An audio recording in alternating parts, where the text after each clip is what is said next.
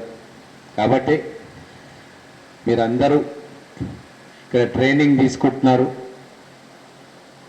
అక్కడ కొద్దిగా ఎండాకాలం కాబట్టి